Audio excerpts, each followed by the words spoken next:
Hey everyone, welcome to my library. My name is Melissa, and today I'm going to be doing my January wrap up. So I read 6 books in January, and let's see how many were audiobooks. 1, 2 were audiobooks, and then 4 were physical.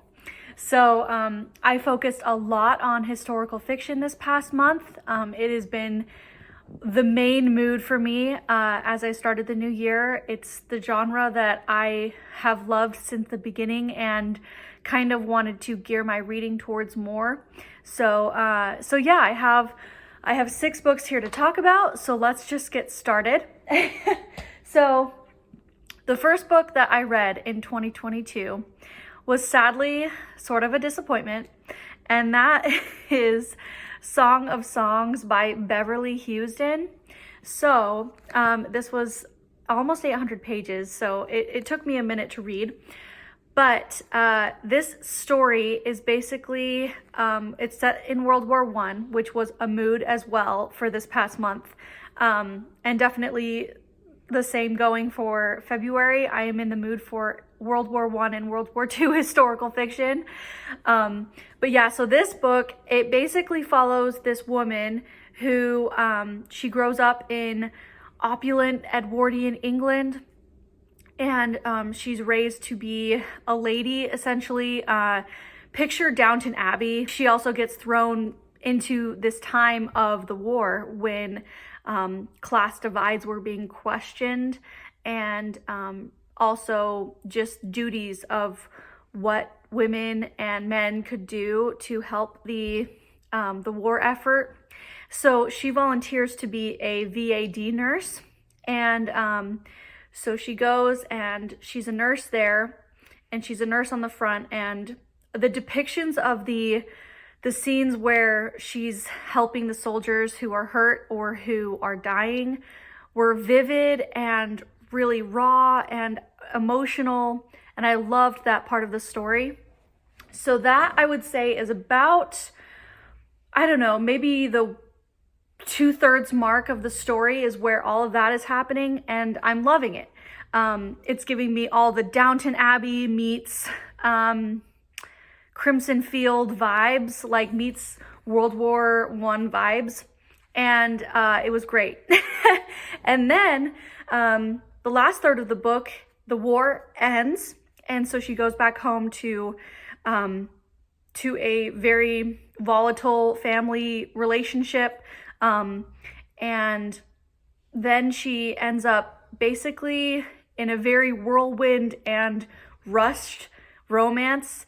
Marries this man who she knew on the front named Ben, and Ben is a Irish, like, blue collar kind of worker, and so they are definitely from different classes, and it's her trying to adjust to living without all of the riches and luxuries she was used to before, and with Ben, who has very weird standards on wifely duties and stuff like that. She gets pregnant very quickly, and it just kind of goes from there. So it's like it's them trying to figure out their marriage, and it was just very weird, to be honest with you guys. The last third of this book was too much of, well, it was sex scenes every other page for one, and then on the other it was just the weirdest relationship that was not a romance, and I just didn't love it at all after that. So it really gave me a bitter taste in my mouth after I was done. I just felt like it just spiraled out of control, and yeah, unfortunately I gave this 3 stars. It could have gotten higher if it had just kept going with the momentum that it started with, because it was everything for the first 2/3. So yeah, so this was the first book I read in 2022. I'm glad I read it. I'm glad I got it off my shelves. I'm going to be unhauling it. But yeah, so this is the first book.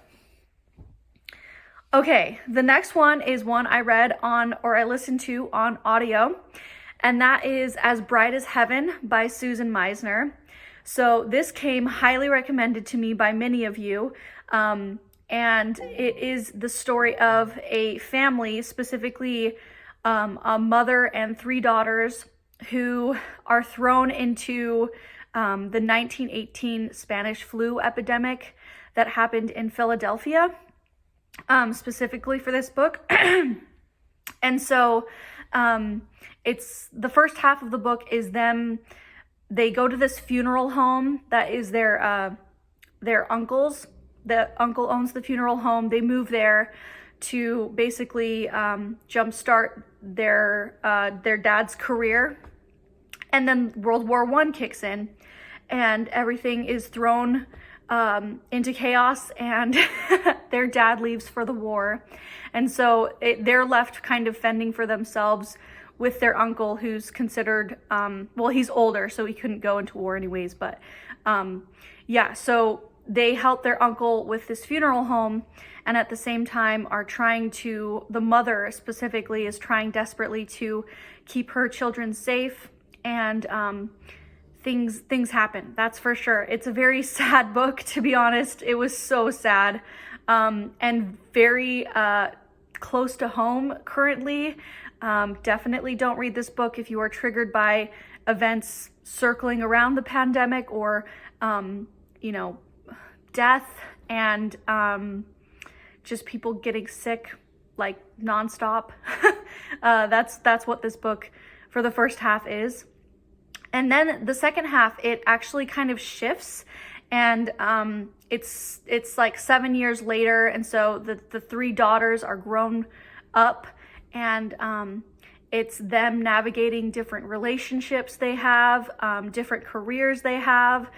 They all have very, very different and distinct personalities, which I loved. And each of the girls in this story were narrated by someone new, so it was like a full cast narration. And yeah, I really enjoyed the second half, to be honest with you, way more than the first half. I just loved the romances that were a lot more central to the plot in the second half. I loved Maggie. She was my favorite character. And I would assume she's a lot of people's favorite characters. I think she's kind of the central daughter, to be honest with you, in this story. But yeah, it was very, very heartfelt, and it dealt with a lot of family things, a lot of exploring mother and daughter relationships, that kind of thing. And I really did enjoy it. I gave it 4 stars. So yeah, that was the next book I read. Okay, so the third book I read was highly anticipated for me, and I'm so glad I got to it, and that is Lethal White by Robert Galbraith. So yeah, this was a huge book too, but it was so worth it. Oh my gosh. So this is number 4 in the Cormoran Strike series, and as you guys know, I've been loving this series so much. The central romance in this story between Strike and Robin is a huge factor in this book. It plays a major role, and I loved that part of it. Oh my gosh, because the other 3 books, the first 3 books, yeah, it's there, but it's definitely a lot more of a back burner kind of thing, versus this one, it really explored that.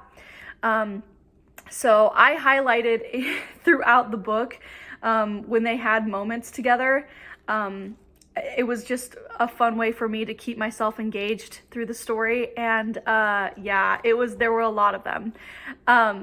So I can't wait to pick up number 5. I have Troubled Blood on my shelves. I definitely need to read it before the next book that has been announced, and I'm so excited, is coming out in August. So book number 6 will be here before we know it, and I definitely need to read number 5 before that happens. So yeah, definitely will be happening. I don't know when, but it's gonna be great.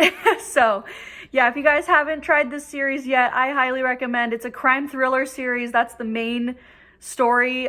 Each book is a new crime that they're investigating as a pair, and yeah, that's the main thing, but there's also this romance that I am so here for. So, and I actually have been watching the TV show as well. So I'm on the Lethal White season of the TV show and really enjoying that too. And I have my husband watching it with me, and he hasn't read the book, so he doesn't know the plot. So it's been fun for him to try to guess what's happening. So yeah, so here's the next book I read. This was 5 stars, if you couldn't tell. Okay, so after that, I decided I wanted to pick up a classic, and I've been really in the mood to read Jane Austen specifically because there are 2 remaining books, now 1, of hers that I have yet to read. And so I picked up Northanger Abbey by her. So yeah, this is my cute like cloth bound edition of it. I love it.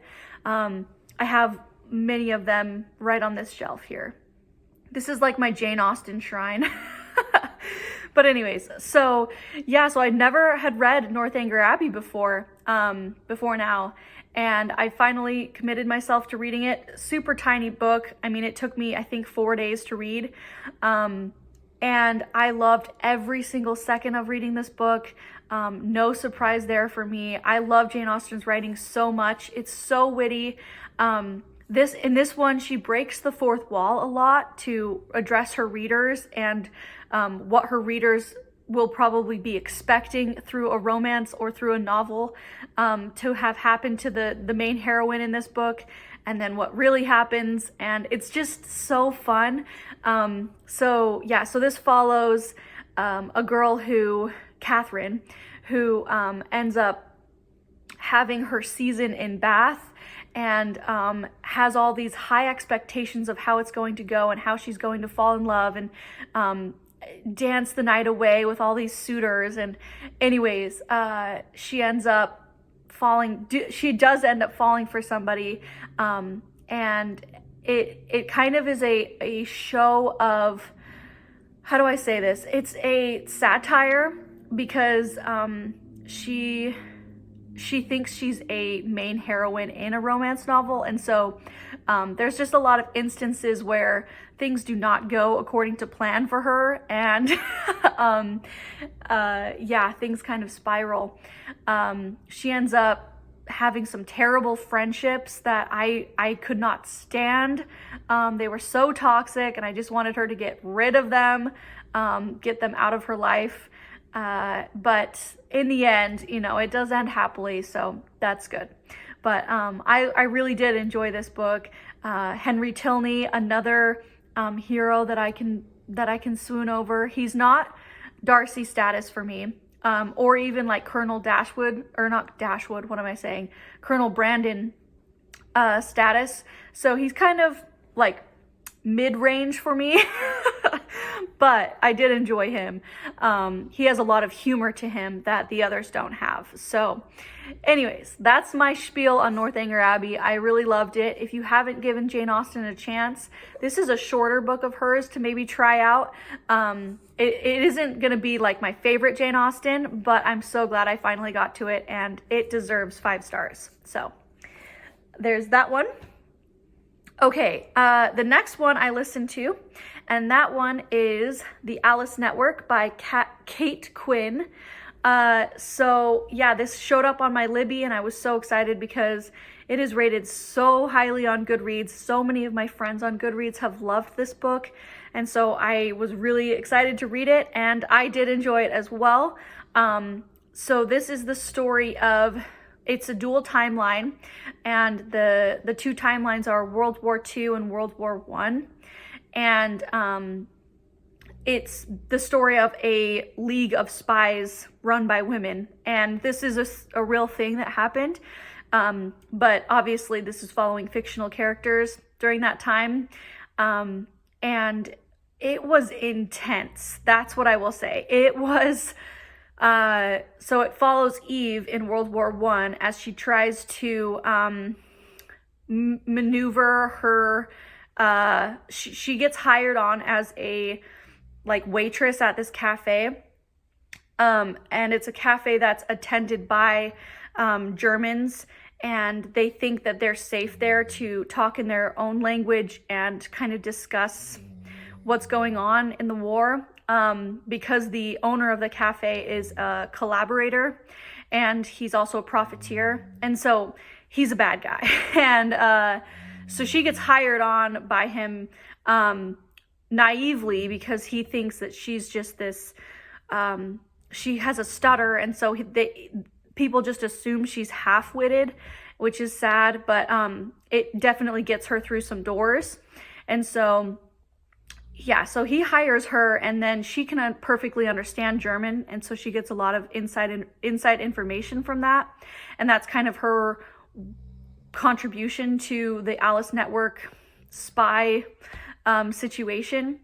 But she ends up attracting the attentions of this cafe owner. And so the book kind of follows what goes from there, because obviously she does not want to be with this guy that's collaborating with the other side. And anyways, it's intense. I really enjoyed it, but I only gave it 3.5 stars because it was so dark for me. I like it. It really went there, and especially towards the end, it just kept getting sadder and sadder, and oh yeah. And then the other timeline is Charlie, who is trying to find her cousin Rose, and the one link that can help her is Eve. So she ends up finding Eve, and they kind of go on this adventure to figure out what happened to Rose. And so, yeah, that's the story, the plot, essentially. I enjoyed it, but yeah, I was in the mood for lighter fiction at that point because that was a really heavy read for me. So anyways, that was my review, 3.5 stars for that book. Okay, so speaking of lighter fiction, so then I decided I wanted to pick up the next book in the Maisie Dobbs series. As you guys know, I read this past end of year, and loved the first book and needed to continue on. It's really what skyrocketed my obsession with World War historical fiction recently, has been this series. So this is a historical mystery series, and it follows Maisie Dobbs, who is a detective, and she just, each book is a new crime that she's trying to solve, or a new case. And for this one, it is a missing person case. And originally it seems very standard. It's like a socialite that she's trying to find. But then as she digs deeper, she realizes it's a lot more than that. And so this is set post World War I, like interwar period is when this series starts.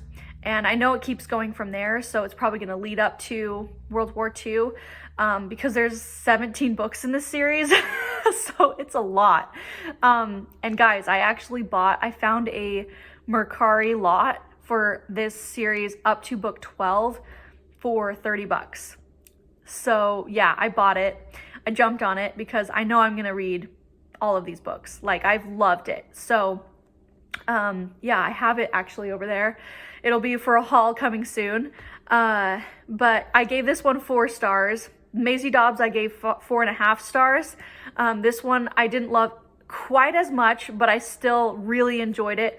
I love how caring and how personable Maisie Dobbs is. She definitely has a soft side to her. And then another thing that I loved about this story was there is a very, very subtle hint of a love triangle happening maybe with this. There's 2 men that are interested in her. And so, yeah, I'm excited to see where that goes in book 3. I'm sure it's just going to be super, super slow burn since this series is so long. But yeah, that's definitely an aspect that I'm interested in. And this also explored a aspect of World War I that not a lot of people discuss really, but it was something that really happened that is kind of sad. I won't say what it is because it's kind of spoilery, but yeah, it was an aspect that I appreciated that Jacqueline Winspear decided to focus on. So yeah, I gave this 4 stars, like I said, and I can't wait to pick up number 3 soon. It'll be this year sometime. We'll see when though.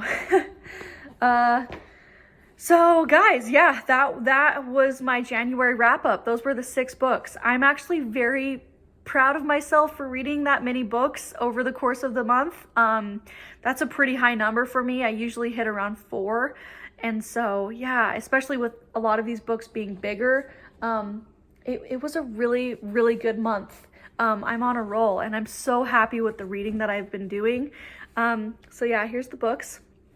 And then I'll just quickly talk about what I'm currently reading in case you guys are curious. So the physical book that I'm reading, let's see if I can grab it. It's huge. It's And Ladies of the Club by Helen Hooven Santmeyer. So this is the book that won out on my Try a Chapter that I talked about.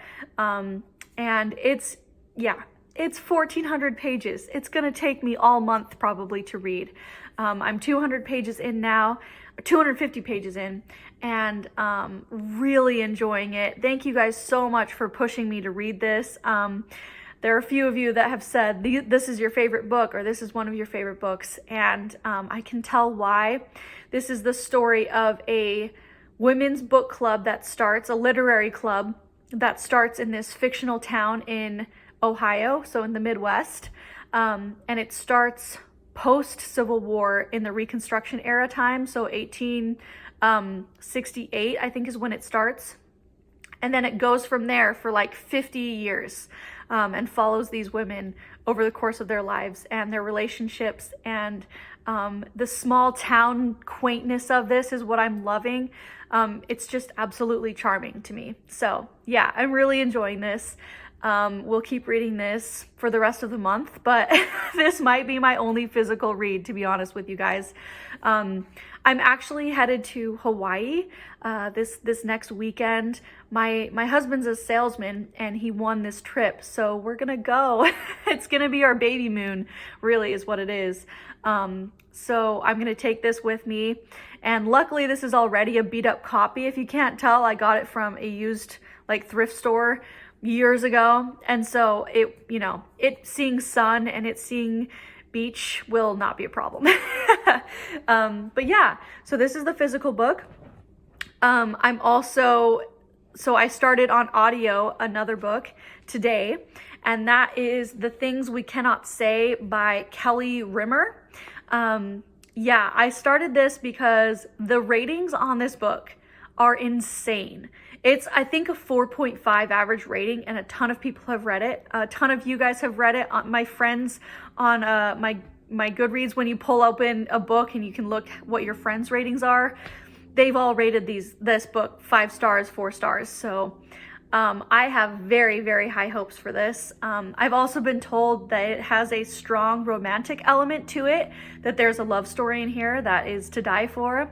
And I am very eager to learn more about that, because that's kind of something I'm missing a little bit with some of these historical fiction reads that I've been having, is the romance. I really do love a like underlying romance that happens throughout the story. That's something that really keeps me engaged when I'm reading historical fiction.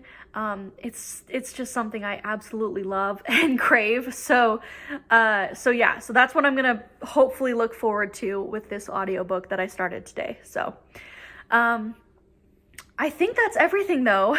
That was a very chatty video. I hope you guys enjoyed though. And please like, subscribe, and comment, and I will see you guys in another video. Bye.